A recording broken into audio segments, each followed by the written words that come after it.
Free Palestine. Free Al-Aqsa. Free Al-Aqsa. Assalamu alaikum wa rahmatullahi wa barakatuh. মাশাআল্লাহ Mizanur Rahman Azhari slogan ধরেছে। আমাকে লক্ষ লক্ষ মানুষের জমায়েত হয়েছে করার জন্য বলা হয়েছে। আমি জানি না আপনারা কি শান্ত হবেন না অশান্ত হয়ে যাবেন। ইনশাআল্লাহ শান্ত থাকবো, শান্ত হবে। লাঠি গুতা খেলা সবাই আমরা খেয়েছি।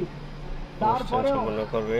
আজকের এই সোহরাওয়ার্দী উদ্যানের ভয় আমরা বুঝতে পেরেছি। আজকের এই মহাসমুদ্র জনসমুদ্র ফিলিস্তিনের আল আকসার প্রতি বাংলাদেশের জনগণের ভালোবাসার বহিঃপ্রকাশ। ভৌগোলিক ভাবে আমরা ফিলিস্তিন থেকে অনেক দূরে হতে পারি, কিন্তু আজকের এই জনসমুদ্র প্রমাণ করে আমাদের এক একজনের হৃদয়ে বুকের ভেতরে বাস করে এক একটা ফিলিস্তিন। ঠিক আমাদের হৃদয়ে বাস করছে এক একটা গাজা। ঠিক